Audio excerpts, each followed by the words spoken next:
पिछले वाले क्लास में हम लोग पढ़ रहे थे एक्सेलरेशन के बारे में, यानी कि टॉपिक नंबर 12 जो था हमारा वो एक्सेलरेशन था। और चूंकि कल टाइम नहीं था इसलिए हमने दो हमारा जो एक्सेलरेशन का प्रकार होता है, दो टाइप का एक्सेलरेशन, यूनिफॉर्म एक्सेलरेशन और एक नॉन यूनिफॉर्म एक्सेलरेशन, तो ये हम लोग नहीं कर पाए थे, तो आज हम लोग इसको कर लेंगे। और ये दोनों का दोनों टॉपिक, यूनिफॉर्म एक्सेलरेशन और नॉन यूनिफॉर्म एक्सेलरेशन, ये दोनों का दोनों टॉपिक हमारा एक्सेलरेशन के अंदर ही आएगा, ठीक है। इसलिए हमने इन दोनों का नंबरिंग भी अलग अलग नहीं किया है, क्योंकि ये 12 नंबर टॉपिक के अंदर ही आएगा, एक्सेलरेशन के अंदर, ठीक है। चलिए तो शुरू करेंगे आज हम लोग। यूनिफॉर्म एक्सेलरेशन और नॉन यूनिफॉर्म एक्सेलरेशन क्या होता है, ये ठीक उसी प्रकार का है जिस प्रकार से हम लोगों ने यूनिफॉर्म मोशन और नॉन यूनिफॉर्म मोशन पढ़ा था, है ना। याद कीजिए, जिस प्रकार से हम लोगों ने नॉन यूनिफॉर्म मोशन और यूनिफॉर्म मोशन के बारे में पढ़ा, वही चीज हमारा इसमें भी है, यूनिफॉर्म एक्सेलरेशन और नॉन यूनिफॉर्म एक्सेलरेशन। चलिए इसके बारे में थोड़ा सा हम लोग पहले लिख लेते हैं, उसके बाद हम लोग दोनों को एक एक करके डिस्कस करेंगे, ठीक है। पहले लिखते हैं, उसके बाद हम लोग इसको डिस्कस करेंगे। इसमें है when the object moves in a given direction,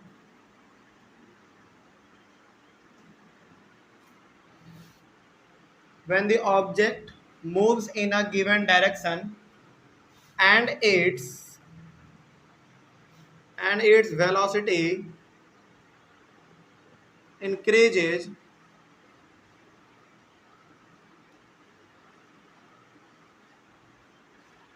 velocity increases by equal amount in equal interval of time। बस यही है हमारा यूनिफॉर्म एक्सेलरेशन का डेफिनेशन। इसका मतलब क्या है अभी हम लोग गहराई से समझेंगे, लेकिन एक बार देखा जाए कि लिखा क्या गया है। When the object moves in a given direction and its velocity increases by equal amount in equal interval of time। इसका मतलब हुआ कोई ऑब्जेक्ट है, वो एक पर्टिकुलर डायरेक्शन में मूव कर रहा है, ठीक है, यानी कि उसके पास खास डायरेक्शन है, उसी डायरेक्शन में वो मूव कर रहा है, पहला बात। दूसरा बात, उसका जो वेलोसिटी है ना, हर बार बदलता जा रहा है, वो भी इक्वल अमाउंट से। ऐसा नहीं कि कभी बढ़ा अचानक, कभी घट गया, कभी अचानक और बढ़ गया, कभी अचानक घट गया, ऐसा नहीं। हर बार लगातार वो क्या हो रहा है, इक्वल अमाउंट से बढ़ रहा है। अच्छा, यहाँ पे बढ़ने के जगह पे इक्वल अमाउंट से घटना भी हो सकता है, ठीक है। तो यहाँ पे याद रखिएगा, इंक्रीजेज के जगह पर डिक्रीजेज भी हो सकता है, क्योंकि यदि वेलोसिटी हमारा डिक्रीज होगा तो भी तो एक्सेलरेशन ही कराएगा, लेकिन एक्सेलरेशन कौन सा, नेगेटिव एक्सेलरेशन, और उसका नाम क्या था, रिटार्डेशन, ठीक है। तो यदि हमारा कोई ऑब्जेक्ट है कि बिल्कुल खास डायरेक्शन में मूव कर रहा है और उसका वेलोसिटी इक्वल अमाउंट से या तो बढ़ रहा है या तो घट रहा है इक्वल इंटरवल ऑफ टाइम में, तो हम लोग कहेंगे कि वो ऑब्जेक्ट यूनिफॉर्म एक्सेलरेशन में है, ठीक है। चलिए इसका ना हम लोग थोड़ा सा एग्जांपल लेंगे तो और बेहतर तरीके से हम लोग इसको समझ पाएंगे। चलिए जरा देखा जाए कि आखिर इसका एग्जांपल क्या है। इसका एग्जांपल वही एक छोटा सा बच्चा वाला लेते हैं, बहुत बेसिक सा एग्जांपल है। देखिए, सपोज कीजिए कि ये हमारा एक बिल्कुल प्लेन रोड है, सड़क है। यहाँ पे हमारा पॉइंट ए है, यहाँ पे पॉइंट बी है, यहाँ सी है, और यहाँ डी, और यहाँ पे पॉइंट ई। और ये बच्चा हमारा पॉइंट ए पर खड़ा है, ठीक है। हम कह रहे हैं कि तुमको ए से बी, बी से सी, सी से डी और डी से ई की ओर आगे बढ़ना है। बच्चा कह रहा है ठीक है, हम आगे बढ़ जाएंगे। अब जरा समझिएगा ध्यान से, ठीक है। यहाँ पे हम कह रहे हैं कि बच्चे को देखो, तुमको जो है ना ए से लेकर ई तक जाना है, एकदम बिल्कुल खास डायरेक्शन हम तुमको दे रहे हैं, यानी कि हम इसको रास्ता दे रहे हैं, बिल्कुल पर्टिकुलर डायरेक्शन दे रहे हैं कि तुमको ए से लेकर ई तक ही जाना है, एकदम उसी डायरेक्शन में, नहीं भटकना है, कहीं नहीं जाना है, एकदम सीधा जाना है। मतलब कि हमने इसको डायरेक्शन दे दिया, पहली बात। तो when the object moves in a given direction, अब ये ऑब्जेक्ट हमारा इस डायरेक्शन में मूव करेगा, ठीक है, आगे। And its velocity increases y equal amount, और इसका वेलोसिटी जो है ना हर बार इक्वल अमाउंट से इंक्रीज करेगा। जैसे मान लीजिए, सपोज कीजिए कि यदि पॉइंट ए पर इसका वेलोसिटी 10 मीटर पर सेकेंड है, तो पॉइंट बी पर 20 मीटर पर सेकेंड हो जाएगा, पॉइंट सी पर 30 मीटर पर सेकेंड, डी पर 40 मीटर पर सेकेंड और ई पर 50 मीटर पर सेकेंड। तो क्या हर बार इसका वेलोसिटी, अच्छा वेलोसिटी हम क्यों कह रहे हैं, क्योंकि इसको डायरेक्शन दे चुके हैं हम अपना, और जिसके पास डायरेक्शन होता है उसका अपना एक वेलोसिटी हो जाता है। तो हम कह रहे हैं कि देखो हर बार इसका जो है ना वेलोसिटी इक्वल अमाउंट से बढ़ रहा है, वो भी कितने में मतलब कितने कितने किस हिसाब से बढ़ रहा है, 10-10 बार हर हिसाब से बढ़ रहा है। यानी कि यहाँ पे 10, 20, 30, 40, 50 यानी कि 10 मीटर पर सेकेंड इसका हर पॉइंट पे वेलोसिटी इंक्रीज कर जा रहा है। मतलब क्या हो रहा है, equal interval of equal amount of velocity बढ़ रहे हैं, कोई दिक्कत नहीं। आगे बढ़ते हैं।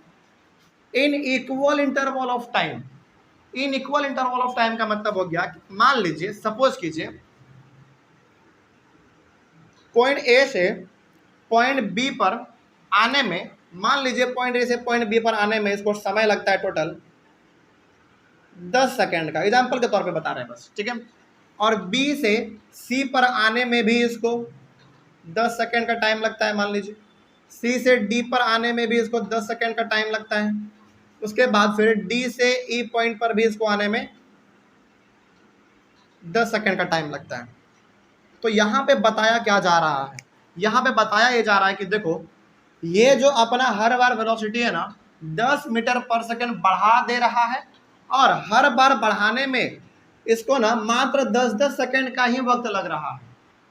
तो अब जरा पढ़िए तो पूरे स्टेटमेंट को क्या लिखा हुआ है, when the object moves in a given direction, तो ये ऑब्जेक्ट हमारा एक गिवन डायरेक्शन में मूव कर रहा है, ठीक है, and its velocity increases y equal amount, और इसका वेलोसिटी भी क्या हो रहा है, हर बार इक्वल अमाउंट से इंक्रीज कर रहा है, 10-10 मीटर पर सेकंड के हिसाब से हर बार इंक्रीज कर रहा है। In equal interval of time, her bar 10-10 second ले रहा है, वो इक्वल टाइम ले रहा है हमारा बढ़ने में, यानी कि हर पॉइंट के, यानी कि 2 पॉइंट पर जब ये पहुंच जा रहा है तो उसको 10 सेकंड लग रहा है, चाहे कोई भी पॉइंट हो। तो इट मीन्स हम कहेंगे कि वो ये ऑब्जेक्ट हमारा किस में है, यूनिफॉर्म एक्सेलरेशन में है, क्योंकि ये हर बार अपना वेलोसिटी इक्वल अमाउंट में इंक्रीज कर रहा है, और वो भी इक्वल इंटरवल ऑफ टाइम में। कोई दिक्कत अब इसमें, चलो तो ये हो गया हमारा यूनिफॉर्म एक्सेलरेशन का बात। आगे बढ़ते हैं, यूनिफॉर्म एक्सेलरेशन बस हमारा इतना ही है, तो क्या अब इसमें कोई डाउट, चलिए आगे बढ़ते हैं। और इसका जस्ट अपोजिट होता है हमारा नॉन यूनिफॉर्म एक्सेलरेशन, इसके बारे में भी हम लोग लिख लेते हैं। इसमें भी डेफिनेशन हम वही लिखेंगे, ज़्यादा कुछ चेंज नहीं करेंगे। क्या डेफिनेशन रहेगा देखिए, when the object moves in a given direction, यहाँ तक तो रहेगा ही, कॉमा दे दीजिएगा, यहाँ तक तो सेम रहेगा, and its velocity increases by unequal amount in equal interval of time. बस यहाँ पे इक्वल है ना, यहाँ पे क्या कर देंगे, अनइक्वल कर देंगे, बस बाकी डेफिनेशन सेम रहेगा। क्या इस प्रकार का डेफिनेशन हम लोगों ने कुछ मिलता जुलता, ऐसा ही पूरा नहीं सेम टू सेम, क्या ऐसा मिलता जुलता हम लोगों ने यूनिफॉर्म और नॉन यूनिफॉर्म मोशन में नहीं पढ़ा है, बिल्कुल पढ़ा है, वही चीज़ है हमारा, बस इसमें वेलोसिटी हम लोग जोड़ रहे हैं, क्यों, क्योंकि बात कर रहे हैं एक्सेलरेशन का, ठीक है। चलिए खैर आगे बढ़ते हैं। तो इसमें हम लोग लिखेंगे when the object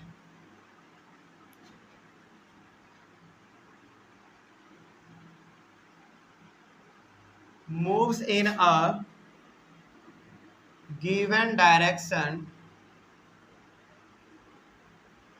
when the object moves in a given direction and its velocity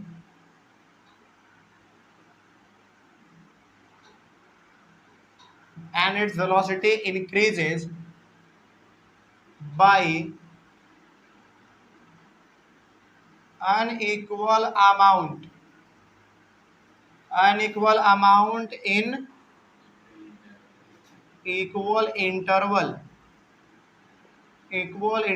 of time। बस डेफिनेशन हमारा सेम है, बस इक्वल के जगह पे हमने अनइक्वल कर दिया है, ठीक है। अब इसका एक एग्जांपल लेंगे, उसी प्रकार से यही बच्चा वाला एग्जांपल लेंगे, ये छोटे वाला बच्चे का जो था सेम एग्जांपल लेंगे, बस वैल्यू अलग कर देंगे, बाकी सेम रहेगा हमारा, ठीक है। चलिए मान लीजिए दोबारा फिर से हमारा वही एक सिंपल प्लेन रोड है, point A, point B, point C, point D और पॉइंट ई, ठीक है। और ये बच्चा हमारा यहाँ पे खड़ा है, ओके। चलिए आगे बढ़ते हैं। हम कह रहे हैं कि देखो पॉइंट ए से तुमको बी की ओर जाना है, और बी से सी, सी से डी और डी से ई की ओर तुमको आगे बढ़ना, ये कहता है कि ठीक है हम आगे बढ़ जाएंगे। ठीक है, आगे बढ़िए। अब आप सपोज कीजिए कि मान लीजिए पॉइंट ए पर इस बच्चे का हमने कहा कि देखो तुमको ना इसी डायरेक्शन में जाना है, मतलब कि हम इस बच्चे को अपना डायरेक्शन दे रहे हैं और डायरेक्शन दे दिए, इसका मतलब कि अब इसके पास वेलोसिटी आ गया। ठीक है, तो आप सपोज करो कि पॉइंट ए पर इस बच्चे का जो वेलोसिटी था ना, मान लीजिए कि वो 10 मीटर पर सेकंड था, सपोज कर लीजिए बस। ठीक है, पॉइंट बी पर जब पहुंचा तो उसका वेलोसिटी 50 मीटर पर सेकंड हो गया। पॉइंट सी पर जैसे वो पहुंचा उसका 150 मीटर पर सेकंड हो गया। पॉइंट डी पर जैसे ही पहुंचा उसका 300 मीटर पर सेकंड होगा। एग्जांपल के तौर पे बता रहा है बस, हालांकि इतना होता नहीं है, कोई भी बच्चा एक सेकंड में 300 मीटर कैसे जा पाएगा, मतलब नामुमकिन है ना। फिर भी एग्जांपल के तौर पे 12 डाटा से दे रहे हैं ताकि आपको समझ में आए। उसके बाद फिर और ई पर हमारा 500 मीटर पर सेकंड हो गया। तो अब जरा देखिए क्या ये अपना बच्चा हर पॉइंट पर unequal amount of velocity increase कर रहा है कि नहीं, इक्वल है या अनइक्वल है, अनइक्वल है। क्योंकि यदि आप देखेंगे ये हमारा 10 मीटर पर सेकंड था, अचानक 50 मीटर पर सेकंड हो गया।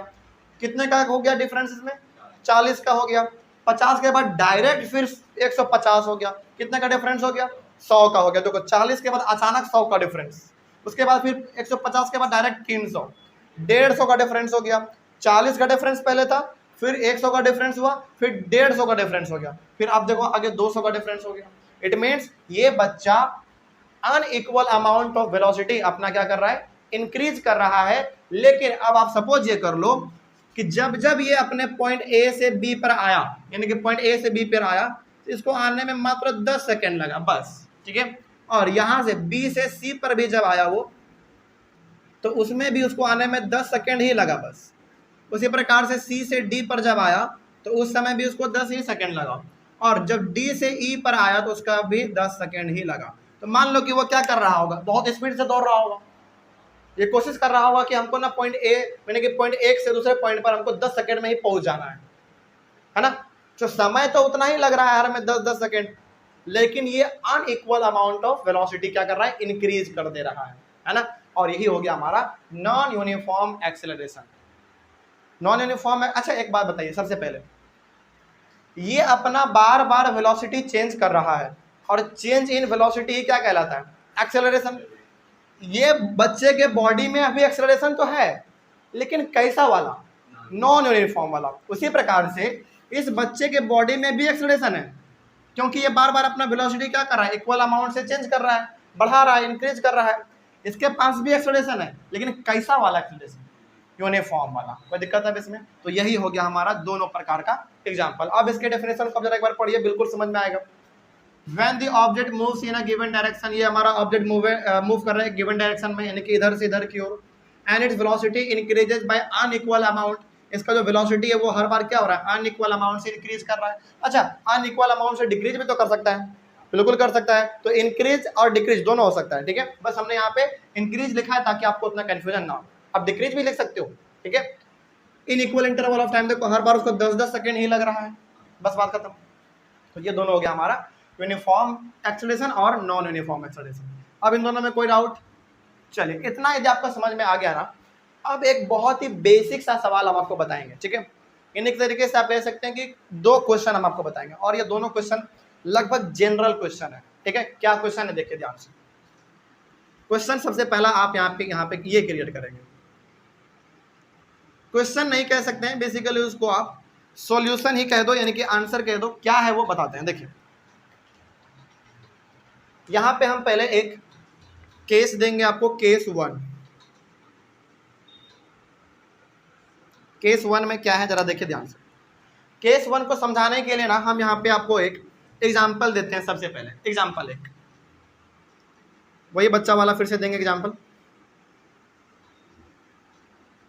ये हम एक्स्ट्रा इसलिए बता रहे हैं आपको क्योंकि ये बहुत बार आपके एनसीईआरटी में पूछा गया है। Point A, point B, point C, point D और पॉइंट ई। ठीक है, और पॉइंट ए पर हमारा एक बच्चा खड़ा है। समझिएगा, ये थोड़ा सा अलग सा चीज़ है, बाहर का चीज़ तो नहीं है, लेकिन आप ही के क्लास का चीज़ है, लेकिन ये थोड़ा सा बहुत डीप है, बहुत अंदर है। इसको कुरेद कुरेद का सवाल पूछेगा आपसे, आप फिर आप कंफ्यूज कैसे बताओगे, इसीलिए आप इसको ध्यान से समझिएगा। यहाँ पे हमारे पास एक रास्ता है, इस पे हमने 5 पॉइंट लोकेट किया, 1 2 3 4 5 पॉइंट, ठीक है। और इस बच्चे को हम कह रहे हैं कि देखो तुमको इधर से ना इधर की ओर जाना है, यानी कि पॉइंट ए से तुमको पॉइंट ई तक जाना है। बच्चा कह रहा है ठीक है चल जाएंगे, आदेश दीजिए हम चल जाएंगे, ठीक है आगे बढ़ते हैं फिर। और आप सपोज करो, मान लो कि ये बच्चा ना, हमने इसको कहा कि चलो तुम अपना चलना शुरू करो, तुम पॉइंट ए से पॉइंट ई तक आ जाओ, ठीक है। ये बच्चा कहा कि ठीक है हम चलना शुरू कर देंगे, लेकिन ये बच्चा कर क्या रहा है ना, इस बच्चे का पॉइंट ए पर आप मान लीजिए 10 मीटर पर सेकेंड वेलोसिटी था, ठीक है। अच्छा वेलोसिटी फिर हमने वर्ड क्यों इस्तेमाल किया, क्योंकि हमने इसका गिवन डायरेक्शन दे दिया, ठीक है आगे बढ़ते हैं फिर। यानी कि हमने इसको कहा चलने के लिए, तो ये चलना शुरू कर दिया, लेकिन ये चल कैसे रहा है, एकदम नॉर्मल चल रहा है, ना ही बहुत स्पीड ना ही बहुत तेज, हर बार इसका जो वेलोसिटी है वो मेंटेन करके चल रहा है। मतलब कि हमने जब इसके वेलोसिटी को पॉइंट ए पर कैलकुलेट किया ना, तो वो 10 मीटर पर सेकेंड निकला, ठीक है।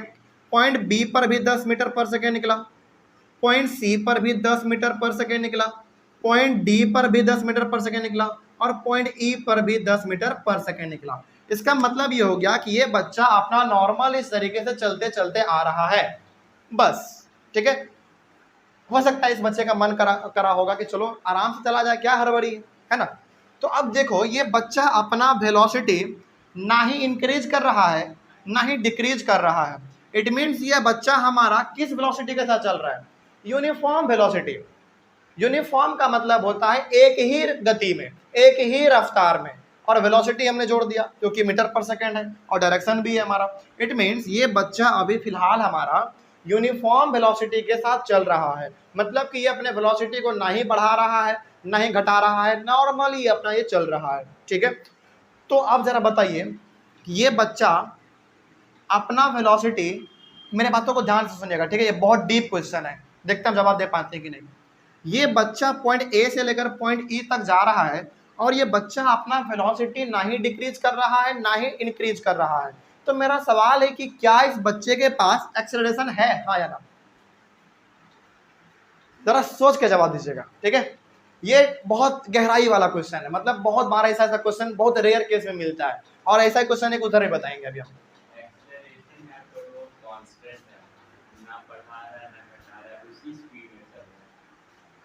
एक्सेलरेशन है लेकिन कांस्टेंट है, फिक्स्ड है, अच्छा ठीक है। अच्छा आपने कहा कि सर इस बच्चे के पास एक्सेलरेशन तो है लेकिन कांस्टेंट एक्सेलरेशन है, मतलब कि ना ही बढ़ा रहा है ना ही घटा रहा है। अब थोड़ा सा आप एक्सेलरेशन के डेफिनेशन को याद कीजिए, पिछले वाले क्लास में आपने क्या कहा था, change in velocity is known as acceleration. तो क्या इसके वेलोसिटी में चेंज आ रहा है, क्या नहीं आ रहा है। जब इसके वेलोसिटी में चेंज आ ही नहीं रहा है, तो क्या इस बॉडी के पास, इस बच्चे के पास एक्सेलरेशन है, नहीं है। बात समझ में आया। तो अब यहाँ से आपको एक नया चीज सीखने को ये मिला कि जब भी बच्चा एक गिवन डायरेक्शन में, या फिर जब भी कोई एक ऑब्जेक्ट गिवन डायरेक्शन में, पर्टिकुलर डायरेक्शन में एकदम सीधा जा रहा हो और अपना वेलोसिटी ना ही बढ़ा रहा हो ना ही घटा रहा हो, तो उस समय पे इसका वेलोसिटी इसका एक्सेलरेशन हमेशा 0 आएगा, ठीक है। अभी एग्जांपल के तौर पे हम आपको ना न्यूमेरिकल्स भी करके दिखा देंगे, लेकिन पहले हम यहाँ पे एक लाइन लिख देते हैं। इसके लिए लाइन आप लिखेंगे, when the object moves in a given direction, इस पॉइंट को बहुत अच्छे से याद रखिएगा, when the object moves in a given direction in uniform क्या, velocity, in uniform velocity, comma, then the acceleration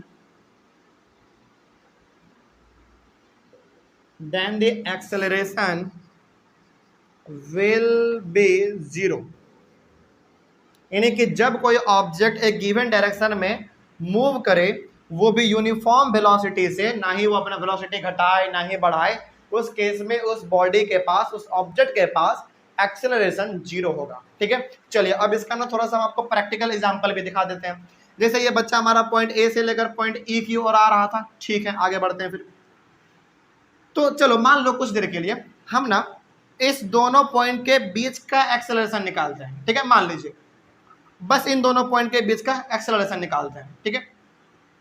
और आप सपोज कर लो कि ये हमारा हो गया इनिशियल वेलोसिटी ऑब्जेक्ट का और ये हो गया हमारा फाइनल वेलोसिटी। बस हम क्या कर रहे हैं, इन दोनों पॉइंट के बीच में हम लोग एक्सेलरेशन निकाल रहे हैं, ठीक है। तो ये हो गया इसका शुरुआत वाला यानी कि इनिशियल वेलोसिटी और ये लास्ट वाला यानी कि फाइनल वेलोसिटी। तो एक्सेलरेशन का फॉर्मूला क्या होता है, v minus you by T होता है। चलिए तो v आपने माना इसको कितना 10 मीटर पर सेकेंड माइनस यू कितना है वो भी 10 मीटर पर सेकेंड है। और मान लीजिए कि टाइम कुछ लगा होगा, पॉइंट ए से पॉइंट बी पे आने में कुछ टाइम लगा होगा, मान लीजिए 4 सेकंड लगा, सपोज कीजिए बस 4 सेकंड लगा। तो 10 में आप 10 को घटाइएगा तो 0/4 यानी कि 0 यानी कि एक्सेलरेशन कितना निकला 0 निकला। मतलब कि उस बॉडी में एक्सेलरेशन है ही नहीं, नॉर्मली आ रहा है, वेलोसिटी में चेंज ही नहीं हुआ कुछ, तो कैसे निकलेगा एक्सेलरेशन। इसीलिए एक्सेलरेशन क्या हो गया हमारा 0 हो गया। उसी प्रकार से आप किसी भी पॉइंट के बीच में निकालो 0 ही आएगा। चलो एक बार इस दोनों पॉइंट के बीच में देख लेते हैं। चलो अब इन दोनों पॉइंट के बीच में देख रहे हैं तो ये वाला आप मान लो इनिशियल वेलोसिटी और ये वाला मान लो फाइनल वेलोसिटी, कहीं पे कुछ भी मानोगे ना वही आएगा, ठीक है। इसमें भी करके देखते हैं, इसको आपने फाइनल वेलोसिटी माना तो 10 में 10 को घटाओ 0 और कुछ टाइम लगा होगा, मान लो 4 सेकंड फिर से लगा होगा, फिर भी 0 ही आएगा। इट मीन्स जब भी हमारा ऑब्जेक्ट यूनिफॉर्म वेलोसिटी के साथ एक गिवन डायरेक्शन में मूव कर रहा होता है उस केस में ऑब्जेक्ट के पास एक्सेलरेशन बिल्कुल 0 होता है, ठीक है। चलो तो ये एक बहुत ही इंटरेस्टिंग सवाल था। उसी प्रकार का एक सवाल हम और देते हैं, एकदम इसका जस्ट उल्टा। ये तो हमारा केस 1 हो गया। अब केस 2 आप इधर लिख लो, इधर जगह नहीं है, इधर कर लो केस 1 और केस 2। चलिए केस 2 में हम फिर से वही बच्चा वाला एग्जांपल देते हैं आपको, ताकि आप बार बार एक ही चीज को रिलेट कर पाओ अच्छी तरीके से। ए बी सी डी और ये हमारा पॉइंट ई। चलो आगे बढ़ते हैं। फिर यहाँ पे हमारा बच्चा है और हम कह रहे हैं कि देखो तुमको पॉइंट ए से पॉइंट ई की ओर आगे बढ़ना है, यानी कि इसको भी हम क्या कर रहे हैं एक खास गिवन डायरेक्शन दे रहे हैं कि तुमको उधर ही जाना है, ठीक है, भटकना नहीं है, उधर ही जाना है। कहता है कि ठीक है उधर ही जाएंगे हम। अब जरा देखो यहाँ पे ध्यान से, पॉइंट ए पे आप मान लो इस बच्चे का वेलोसिटी 10 मीटर पर सेकेंड था, ठीक है। पॉइंट बी पर हो गया इसका, पॉइंट बी पर हो गया चलो मान लो 50 मीटर पर सेकेंड हो गया। पॉइंट सी पर मान लो 150 मीटर पर सेकेंड हो गया। पॉइंट डी पर आप मान लीजिए इसका हो गया 300 मीटर पर सेकेंड। पॉइंट डी पर मान लीजिए इसका हो गया 500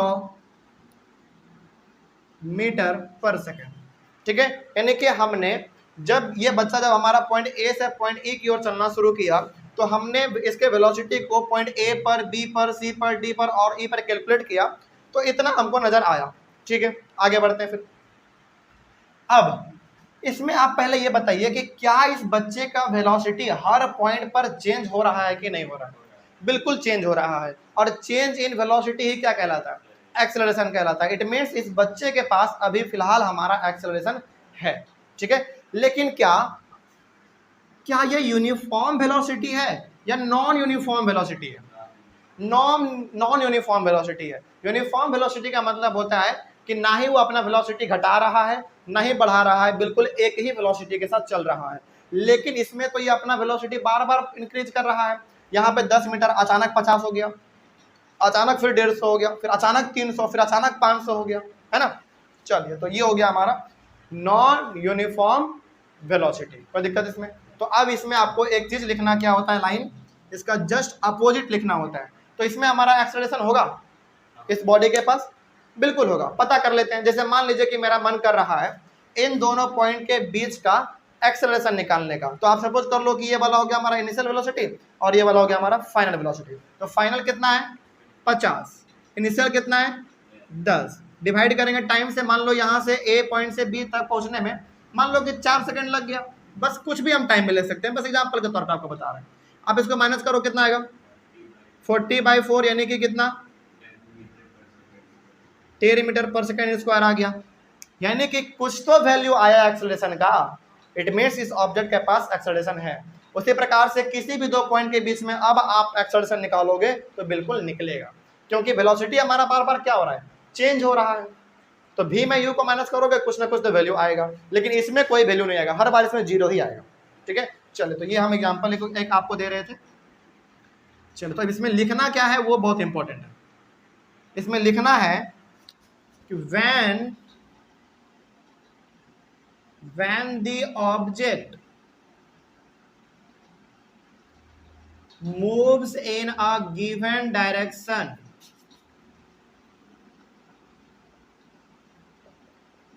when the object moves in a given direction, comma उसके बाद क्या लिखा था हमने, हाँ, moves in a given direction in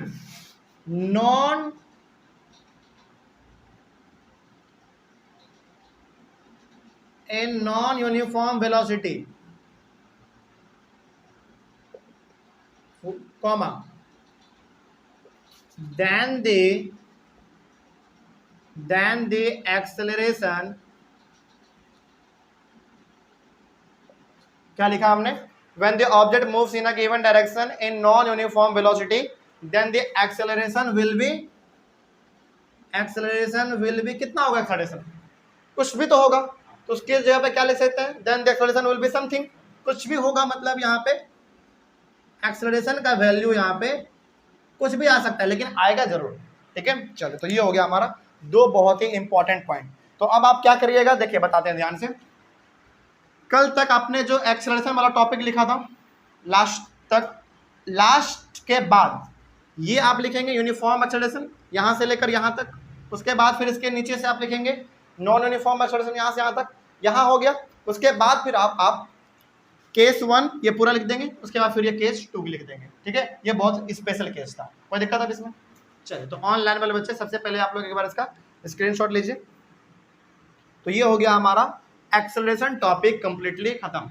ठीक है, चलिए अब हम लोग आज का एक नया टॉपिक और शुरू कर लेते हैं, डिस्टेंस टाइम ग्राफ। हालांकि डिस्टेंस टाइम ग्राफ हम लोगों ने हल्का सा मोशन में पढ़ा है ना, कौन सा, यूनिफॉर्म मोशन और नॉन यूनिफॉर्म मोशन में थोड़ा बहुत पढ़ा था हमने। आज हम लोग उसके बारे में डिटेल पढ़ लेंगे। ठीक है, मिटा दे इसको। चलिए, तो ये बहुत इंपॉर्टेंट था हमारा आज का क्लास। ये जो हम लोगों ने अभी कंटिन्यू किया यूनिफॉर्म एक्सेलरेशन और नॉन यूनिफॉर्म वाला, ये तो कल का ही छूटा हुआ टॉपिक था, है ना। तो आज का नया टॉपिक है हमारा डिस्टेंस टाइम ग्राफ, यानी कि डीटी ग्राफ, शॉर्ट में हम लोग इसको डीटी ग्राफ भी कहते हैं। यदि आप पेज पलट के देखेंगे तो हमने आपको थोड़ा सा हल्का ना डिस्टेंस टाइम ग्राफ के बारे में बताया है, लेकिन वो बहुत कम था। आज हम लोग इसके बारे में पूरा जान लेंगे।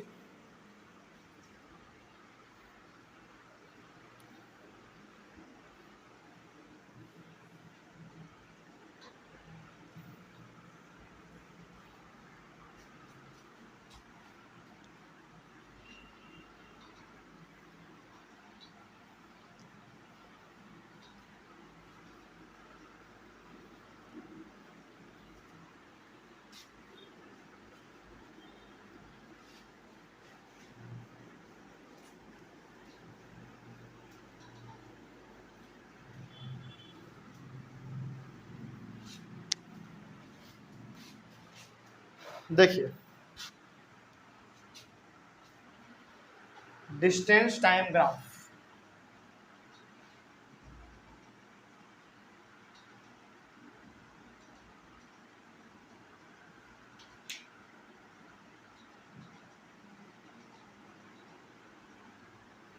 डीटी ग्राफ, शॉर्ट में हम लोग इसको डीटी ग्राफ भी कहते हैं। एक नया टॉपिक, अच्छा ये टॉपिक नंबर कितना होने वाला है, 13। एक्सेलरेशन हमारा 12 पे था, इसको आप 13 नंबर पे कर लो। ठीक है, चलिए तो 13 नंबर पे हमारा टॉपिक हो जाएगा डिस्टेंस टाइम ग्राफ, यानी कि डीटी ग्राफ। देखिए, डिस्टेंस टाइम ग्राफ का ना हम लोग इस्तेमाल करते हैं किसी भी ऑब्जेक्ट के डिस्टेंस को पता करने के लिए, वो भी ग्राफिकली। ठीक है, तो यहाँ पे एक बहुत इंपॉर्टेंट पॉइंट इसके लिए हम सबसे ऊपर लिख देते हैं, it is used to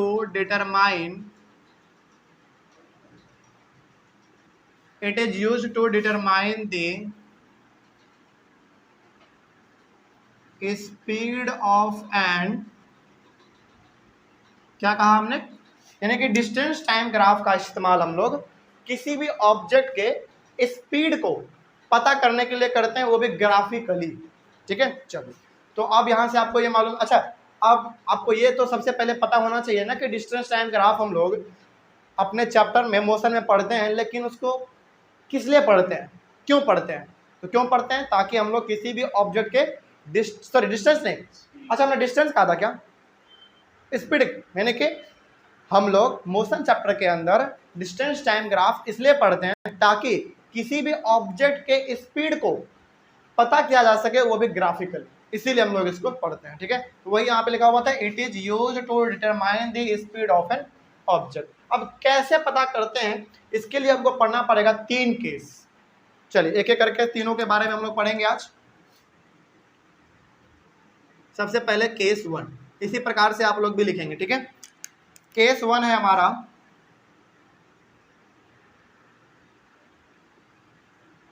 when the object is at rest, यानी कि जब हमारा ऑब्जेक्ट किस में हो, रेस्ट में हो, तो रेस्ट वाला हमारा टाइम ग्राफ कैसे बनता है ना। चलिए इसके बारे में हम लोग पहले बनाएंगे, लेकिन पहले एक एग्जांपल देखा जाए, तब ज़्यादा मजा आएगा फिर पढ़ने में इसको। ये हमारा एक सीधा रोड है, यहाँ पे पॉइंट ए है, यहाँ पॉइंट बी, यहाँ सी और यहाँ डी। ठीक है, एक बच्चा हमारा पॉइंट ए पर खड़ा है, हम इसको कह रहे हैं कि तुम पॉइंट ए से बी की ओर, बी से सी की ओर और सी से डी की ओर तुमको जाना है। ये बच्चा कहता है कि ठीक है हम चले जाएंगे। ठीक है, उसके बाद मान लीजिए, सपोज कीजिए डिस्टेंस टाइम ग्राफ है, तो सपोज कीजिए कि ए से लेकर बी तक का जो डिस्टेंस है, यानी कि जो दूरी है, वो आप मान लो, चलो कितना, 10 मीटर मान लो। ठीक है, बी से सी का भी आप 10 मीटर ही मान लो फिलहाल, और सी से लेकर डी का भी 10 मीटर आप मान लो। ठीक है, और जब ये बच्चा हमारा पॉइंट ए से पॉइंट बी पर आता है ना, पॉइंट ए से पॉइंट बी पर जब आता है, अच्छा एक काम करो, क्या काम करो, ऐसे लिखो, ऐसे, यानी कि ये पॉइंट ए है हमारा, इसके पहले भी रोड रहा होगा, सड़क रहा होगा, तो कुछ दूरी से लेकर पॉइंट ए तक का जो दूरी है वो 10 मीटर है। फिर ए से लेकर बी तक का जो है वो भी 10 मीटर है। फिर बी से लेकर सी तक का वो भी 10 मीटर, और ये भी 10 मीटर। अब ये जो थोड़ा सा अच्छा लग रहा है। ठीक है, अब मान लीजिए, आप सपोज कीजिए कि जब ये बच्चा पॉइंट ए जो है ना हमारा, इसके पहले से जब हमारा पॉइंट ए पर आया, तो मान लीजिए उसको आने में लगा 10 सेकेंड। ठीक है, और ए से बी पर जब आया उस समय भी उसको 10 सेकेंड लगा, यहाँ भी उसको 10 सेकेंड लगता है आने में, और यहाँ भी इसको 10 सेकेंड लगता है। ठीक है, हम इसको कहे हैं, हम इस बच्चे को कहे हैं कि देखो तुमको पॉइंट ए से पॉइंट डी की ओर जाना है। बच्चा कहता है कि हम ठीक है चले जाएंगे, और हम इसको कह के चले गए उधर घूमने के लिए। ठीक है, और जब हम आके देखते हैं तो ये बच्चा पॉइंट ए का पॉइंट ए पी भी उसी जगह पे है, हिला भी नहीं वो, है ना। तो अब इसका ग्राफ कैसे बनेगा? अच्छा, जब ये बच्चा हमारा हिला ही नहीं यहाँ से, तो ये बच्चा हमारा किस में है? रेस्ट में है। और रेस्ट का डेफिनेशन याद कीजिए, तो टॉपिक नंबर 2 क्या कहा था हमने? जब कोई ऑब्जेक्ट समय के अनुसार अपने पोजीशन को चेंज नहीं करता है तो वो ऑब्जेक्ट हमारा रेस्ट में कहलाता है। अच्छा, क्या इस बच्चे के लिए समय रुका रहेगा? बिल्कुल भी नहीं रुका रहेगा, यानी कि समय तो अपने गति से भागेगा ही भागेगा, लेकिन क्या इस बच्चे ने अपने पोजीशन को चेंज किया समय के अनुसार? नहीं किया। इट मीन्स कि बच्चा हमारा किस में है? रेस्ट में है। तो अब यहाँ से हम लोग थोड़ा सा इसका ग्राफ कैसे बनता है वो देखिए, यही बहुत इंपॉर्टेंट है। आपको मालूम है ऊपर में होता है y, ये होता है हमारा o फॉर ओरिजिन, और ये होता है हमारा x। ठीक है, और इधर आपने, चलो इधर आप लिखो डिस्टेंस को थोड़ा सा तिरछा ऐसे लिखेंगे तो अच्छा लगता है। डिस्टेंस किस में हमने लिया है? मीटर में, तो मीटर में ले लेंगे इधर डिस्टेंस। और इधर हमारा टाइम है, टाइम किस में लिया हमने? टाइम सेकंड में लिया है, तो टाइम सेकंड में ले लेंगे। चलिए आगे बढ़ते हैं। अब ना आप क्या करो, अच्छा एक बात बताओ, पॉइंट ए से, यानी कि पॉइंट ए पर हमारा यहाँ पे कितना है 10 सेकेंड, यहाँ से यहाँ आने में 10 सेकेंड लगता है, यानी कि यहाँ पे हम 20 लिख सकते हैं। क्यों 20 लिख सकते हैं? क्योंकि यहाँ से यदि देखें तो यहाँ से यहाँ आने में उसको 20 लगेगा, क्योंकि भाई जब ए पे हमारा आया तो 10 सेकंड ऑलरेडी उसको लग चुका है पहले से भी, तो यहाँ से यहाँ हमारा 20 लगेगा। ठीक है, फिर इससे आगे फिर उतना भी समझ में नहीं आ रहा है ना, तो बस एक काम करो, आप टाइम को 10-10 आगे बढ़ाते जाओ, बस एग्जाम्पल के तौर पे बस हम लोग इसको समझ रहे हैं, यानी कि समय तो किसी के लिए नहीं रुका रहेगा। आगे फिर बढ़ते हैं, उसके बाद यहाँ से यहाँ 10 मीटर है, फिर यहाँ से यहाँ 10, फिर यहाँ से यहाँ 10, यानी कि यहाँ से हम देखेंगे तो 10, 20, 30 ऐसे लिख सकते हैं। तो यहाँ पे आप ऐसे कर लो 10, 20, 30, 40 इस प्रकार से। चलिए, तो हम बार बार देख रहे हैं कि ये बच्चा ना अपना पोजीशन चेंज नहीं कर रहा है, वो इसी जगह पर है, यानी कि वो 10 सेकेंड में 10 मीटर वाले जगह पर ही है, अटका हुआ है, यानी कि इस जगह पर वो हमेशा से अटका हुआ है, 10 मीटर पे और 10 सेकेंड पे ही अटका हुआ है। ठीक है, उसके बाद फिर हम दोबारा देखते हैं इसको, दोबारा इसी पे है, यानी कि समय हमारा भाग रहा है, लेकिन क्या इसका 10 मीटर से ऊपर दूरी जा रहा है? नहीं जा रहा है, यानी कि समय तो भागेगा ही, समय किसी के लिए नहीं रुकता है। ये समय हमारा बार बार भाग रहा है, लेकिन क्या इस बच्चे का डिस्टेंस भाग रहा है? क्या नहीं भाग रहा है, यानी कि डिस्टेंस ऊपर या आगे जा ही नहीं रहा उधर, लेकिन समय तो हमारा बढ़ता चला जाएगा। तो अब जरा देखो यहाँ पे ध्यान से, ये जो आप लाइन देख रहे हो, ये लाइन हमारा बिल्कुल पैरेलल बना है। किसके पैरेलल? एक्स एक्सिस के पैरेलल बना है ना। ये वाला हमारा कौन सा एक्सिस होता है? एक्स वाला होता है। इसको हम आगे नहीं बढ़ाएं क्योंकि जरूरत नहीं है, इसीलिए हमारा हो गया एक्स एक्सिस। यानी कि ये जो आप देख रहे हो ये वाला लाइन हमारा, ये पैरेलल है। किसके पैरेलल है? एक्स एक्सिस के पैरेलल है, पैरेलल टू एक्स एक्सिस, यानी कि ये वाला जो हमारा लाइन है ये एक्स एक्सिस के पैरेलल है। तो अब इससे सवाल कैसे आता है, देखो ध्यान से। ये हमारा टाइम था, टाइम सेकंड में था।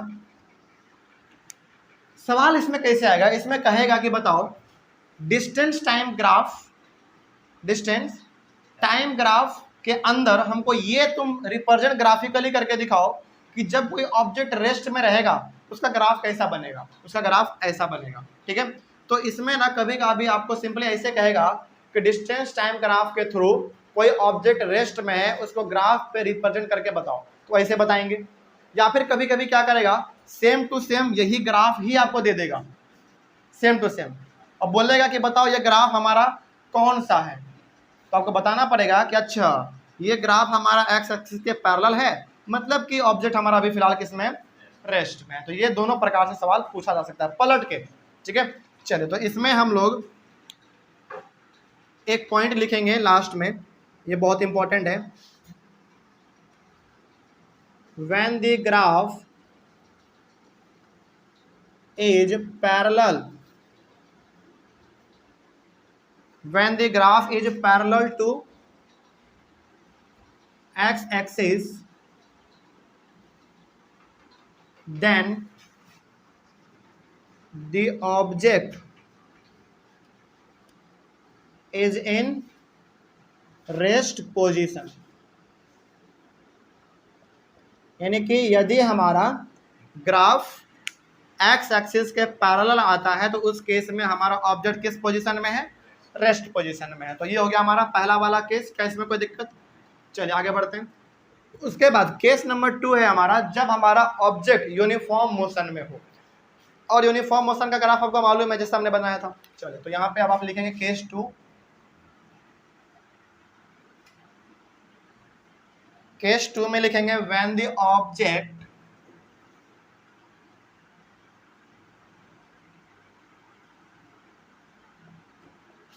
Is in uniform, uniform motion. यानी कि जब हमारा ऑब्जेक्ट किस में हो? यूनिफॉर्म मोशन में हो, तो हमारा ग्राफ कैसा बनता है। चलिए, इसको बनाने के लिए भी एक एग्जांपल देंगे आपको। पहले वही वाला सीधा सा रोड है, पॉइंट ए है, पॉइंट बी है, पॉइंट सी है, पॉइंट डी है, पॉइंट ई है। ठीक है, यहाँ पे हमारे पास एक बच्चा है। अच्छा, याद कीजिए यूनिफॉर्म मोशन का हमारा डेफिनेशन क्या था? जब कोई ऑब्जेक्ट इक्वल डिस्टेंस ट्रेवल करे इक्वल इंटरवल ऑफ टाइम में, तो हम लोग उसको कह देंगे कि वो ऑब्जेक्ट हमारा यूनिफॉर्म मोशन में है। ठीक है, जैसे मान लीजिए, सपोज कीजिए कि हाँ, सपोज कीजिए कि इन दोनों के बीच का जो दूरी है वो 10 मीटर है और इसको जाने में भी लगता है 10 सेकेंड, यानी कि ए से बी पर जाने में भी उसको 10 सेकेंड लगता है। उसी प्रकार से आप जरा बताइए कि यदि ये हमारा 10 है और सपोज कर लो, चलो मान लो कि ये भी हमारा 10 मीटर है और इसको भी जाने में 10 सेकेंड लगता है, ये भी हमारा 10 मीटर है और यहाँ भी जाने में 10 सेकेंड लगता है, और ये भी हमारा 10 मीटर है और जाने में 10 सेकेंड लगता है। इसका मतलब हो गया कि ये बच्चा जो अपना बेसिकली जो मोशन है वो ना ही घटा रहा है ना ही बढ़ा रहा है, हर बार वो 10 मीटर पर सेकेंड के हिसाब से अपना आगे बढ़ रहा है। ठीक है, अब इसी चीज़ को हम लोग, अच्छा जब ये बच्चा अपना ना ही स्पीड घटा रहा है ना ही बढ़ा रहा है, तो क्या ये हमारा यूनिफॉर्म मोशन में हुआ? बिल्कुल हुआ। चलिए इसको हम लोग ग्राफिकली रिप्रेजेंट करके बताते हैं कि आखिर इसका ग्राफ कैसा बनेगा। ये y 0 और ये हमारा x। चलिए तो इधर आप मान लीजिए किसको, इधर आप मान लीजिए डिस्टेंस को, डिस्टेंस मीटर में है, और इधर आप मान लीजिए टाइम सेकंड में है। चलिए देखिए, अच्छा जरा एक बात बताइए हमको, यहाँ पे यदि हमारा टाइम है, हम लोग कहाँ से कर रहे हैं? ए से, और ए को आप मान लो 0 है ना। जब यहाँ से यदि हम लोग देखें तो ये हमारा 10 सेकंड होगा, ये 20 सेकंड, ये 30 सेकंड, ये 40 सेकंड और ये 50 सेकंड, इसी प्रकार का होगा हमारा। हालांकि यहाँ पे आपको 10-10 सेकंड दिख रहा है, लेकिन इसका मतलब ये नहीं समझना है कि ये भी 10 होगा, ये भी 10, ये भी 10, ऐसा नहीं समझना है। आप यहाँ से देखो ना, जब यहाँ से यहाँ आने में 10 लगा तो यहाँ से यहाँ आने में कितना लगेगा? 20 लगेगा, फिर यहाँ से आने में 30, फिर यहाँ से आने में 40 लगेगा, उस हिसाब से लिखा गया है। ठीक है, आगे बढ़ते हैं। फिर उसी प्रकार से हमारा डिस्टेंस भी होगा, यदि ये 10 है तो ये 20 हो जाएगा, ये 30 हो जाएगा, ये 40 हो जाएगा, और ऊपर में आप चाहें तो 50 कर लीजिए। ठीक है, चलिए तो अब जरा यहाँ पे देखा जाए कि हर वक्त वो बच्चा 10-10 मीटर अपना तय कर रहा है दूरी, हर बार 10-10 मीटर। ठीक है, तो यहाँ पे हम लोग इसका ग्राफ ऐसे बनाएंगे, पहले 10 सेकंड में वो 10 मीटर जाता है, फिर अगले 10 सेकंड में वो 10 मीटर और जाता है, फिर अगले 10 सेकंड में वो 10 मीटर और जाता है। क्या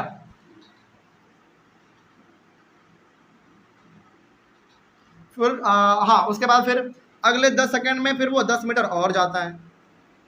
इस प्रकार का हमारा ग्राफ बनेगा, है ना। चलो आगे बढ़ते हैं। फिर अब हमारा ग्राफ आपको मालूम चल गया कैसा बनेगा, बिल्कुल एक स्ट्रेट लाइन बनेगा, है ना। चलिए यदि हमें थोड़ा सा गलती हो जाए, लेकिन आप लोग स्केल से कीजिएगा तो आपका बिल्कुल सही बनेगा। देखते हैं सही बन जाए। सही नहीं लग रहा होगा तो आप मान लीजिएगा कि ये सही है। ठीक है, क्योंकि यूनिफॉर्म मोशन का ग्राफ हमारा बिल्कुल एकदम स्ट्रेट बनता है। ठीक है, तो अब जरा बताइए, ये जो ग्राफ हमारा बना है ये कैसा लाइन है? स्ट्रेट लाइन है। ठीक है, कोई दिक्कत इसमें? तो अब हमको बताइए कि ये ग्राफ हमको क्या बता रहा है? ये ग्राफ हमको ये बता रहा है कि देखो, जब कोई ऑब्जेक्ट यूनिफॉर्म मोशन में रहे, मतलब कि वो समान गति से केवल आगे बढ़ते जा रहा है, नहीं अपना स्पीड घटा रहा है नहीं बढ़ा रहा है, उस केस में हमेशा ग्राफ कैसा होगा? स्ट्रेट लाइन होगा। ठीक है, तो कभी आपसे ऐसे पूछेगा कि बताओ कोई ऑब्जेक्ट एकदम यूनिफॉर्म मोशन में जा रहा है, उसका ग्राफ कैसा बनेगा? तो आपका जवाब होना चाहिए कि उसका ग्राफ बिल्कुल स्ट्रेट लाइन बनेगा। तो पहला सवाल इसमें ऐसे पूछा जा सकता है। दूसरा सवाल क्या करेगा? सेम टू सेम ग्राफ ही दे देगा आपको और बोलेगा कि बताओ ये ग्राफ हमारा किसका है, कौन से मोशन का? तो आपको बताना पड़ेगा कि अच्छा ग्राफ हमारा बिल्कुल स्ट्रेट है, मतलब कि ये यूनिफॉर्म मोशन का है। तो दिक्कत इसमें, तो इसमें भी आपको एक लाइन लिखना है लास्ट में,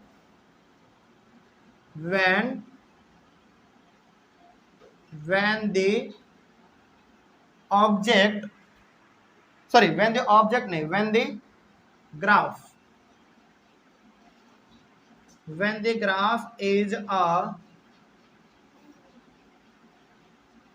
when the graph is a straight line, when the graph is a straight line, then the object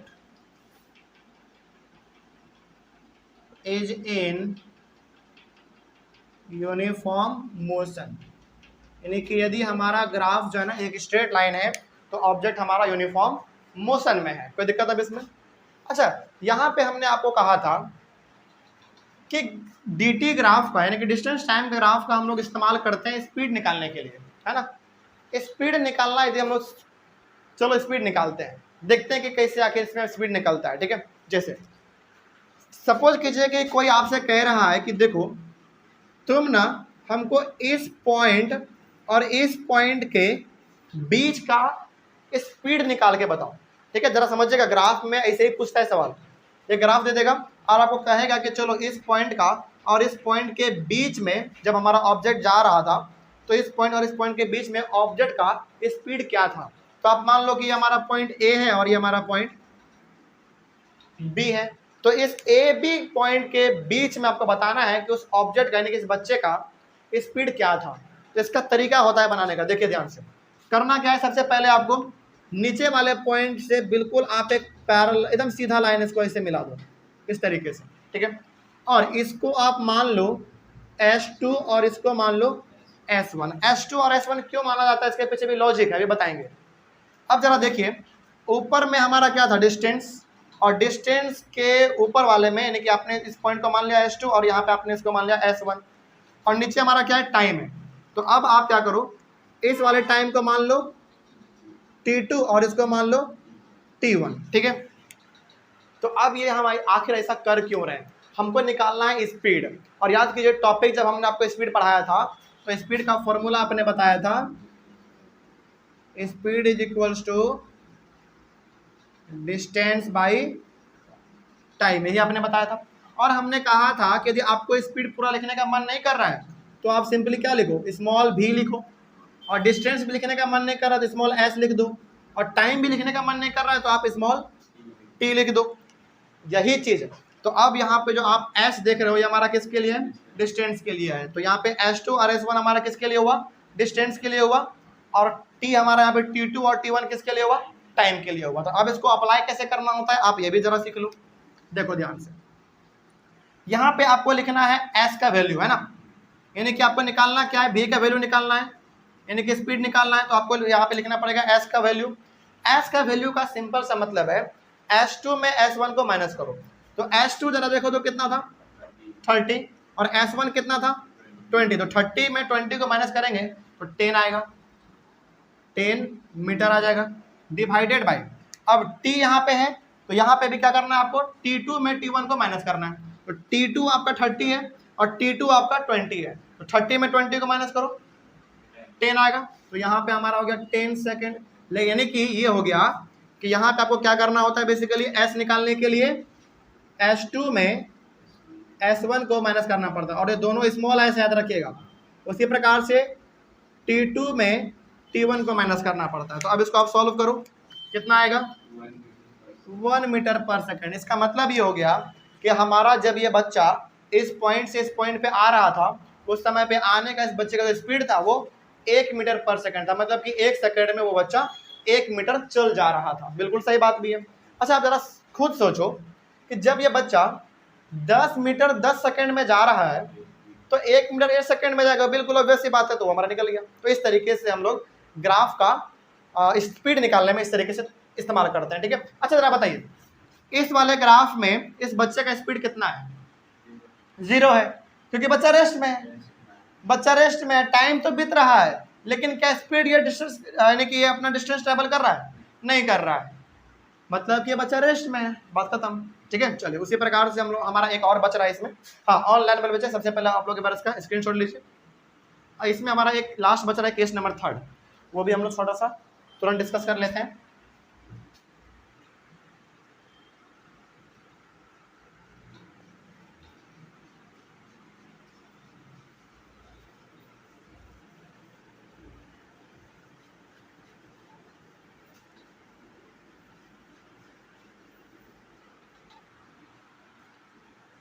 हाँ, केस नंबर ये हमारा 3 हो जाएगा, और इसमें आप लिखेंगे व्हेन द ऑब्जेक्ट, हाँ, is in non uniform non uniform motion, यानी कि इस बार हमारा ऑब्जेक्ट किस में है, नॉन यूनिफॉर्म मोशन में है। ठीक है, चलिए थोड़ा सा गेट खोल दो, थोड़ा सा, बस बस बस, चलिए आगे बढ़ा जाए अब। तो इसमें भी हम लोग एक एग्जांपल लेंगे सबसे पहले, वही बच्चा वाला। अच्छा याद कीजिए कि सबसे पहले हमारा नॉन यूनिफॉर्म मोशन का क्या होता था डेफिनेशन,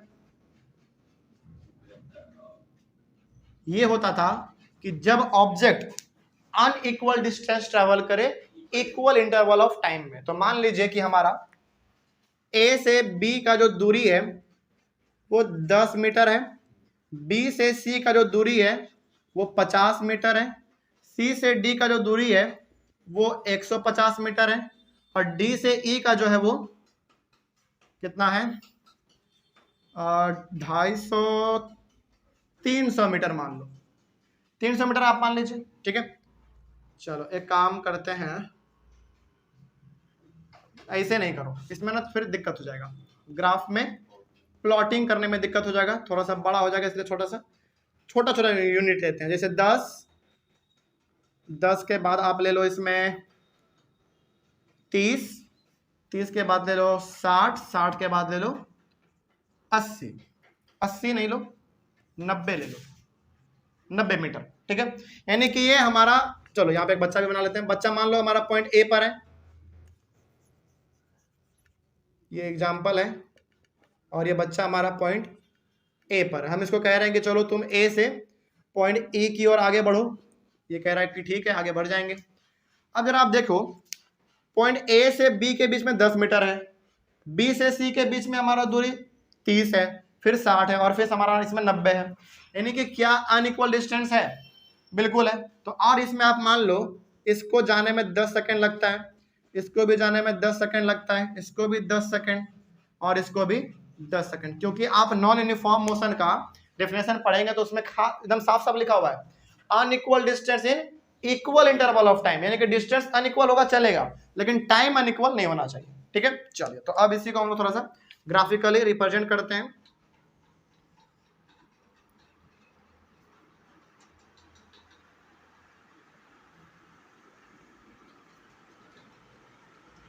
y o x इधर हो गया हमारा, इधर डिस्टेंस मीटर में, और इधर टाइम सेकंड में।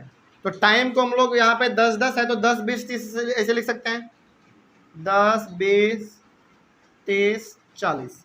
अब इसमें देखो 10 20 30 40 50 60 70 80 90, और भी आगे ले सकते हैं, 100, जितना भी आप लेना चाहें आप उतना ले सकते हैं। चलो प्लॉटिंग करते हैं। देखो पहली बार ये बच्चा 10 मीटर जाता है 10 सेकंड में। ठीक है, तो पहला वाला तो हमारा यहीं पे बन जाएगा। ठीक है, अगला बार अगले 10 सेकंड में वो 30 मीटर चल जाता है, तो अगले वाले में वो 30 मीटर चल जा रहा है। ठीक है, फिर अगले बार में वो 60 मीटर चल जा रहा है अगले 10 सेकंड में। उसके बाद फिर वो 90 मीटर चल जा रहा है अगले वाले में, फिर कुछ इस प्रकार का। चलिए ग्राफ हम लोग बनाते हैं, कैसा बनेगा देखिए। ग्राफ हमारा कुछ इस प्रकार का बनेगा। चलो थोड़ा सा इसको और सही बनाते हैं, हालांकि ये बोर्ड है ना तो उतना थोड़ा सा दिक्कत तो होता ही है, लेकिन फिर भी आप इसको अपने कॉपी में बनाएंगे तो बिल्कुल सही बनेगा। देखो थोड़ा सा टेढ़ा लग रहा होगा, लेकिन कोई बात नहीं, इसको आप अपने कॉपी में बनाइएगा तो बिल्कुल ये,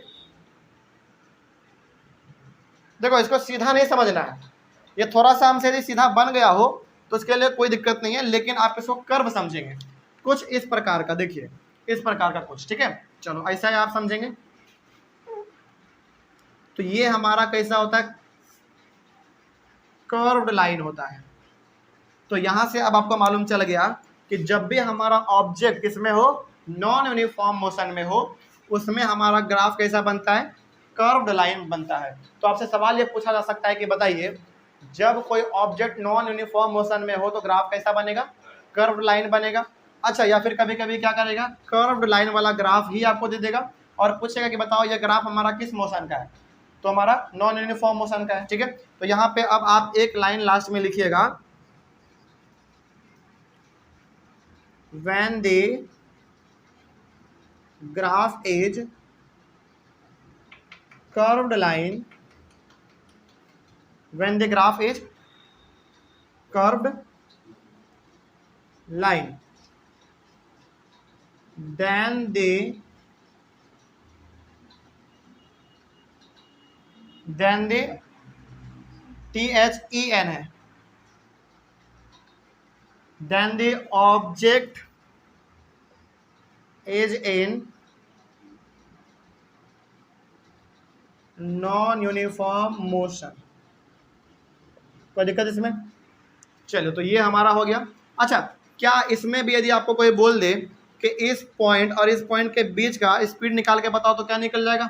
उसी तरीके से निकालना है इसमें भी। ठीक है, चलिए, तो ऑनलाइन वाले बच्चे सबसे पहले आप लोग एक बार इसका स्क्रीनशॉट लीजिए और यहीं पे जो हमारा ये टॉपिक था डिस्टेंस टाइम ग्राफ यानी कि डीटी ग्राफ, ये हमारा कंप्लीट होता है।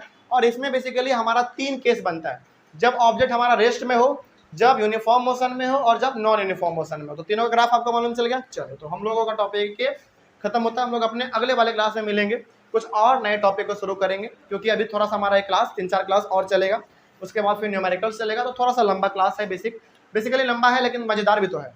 चलिए, तो मिलते हैं अगले वाले क्लास में। Thank you very much and have a nice day.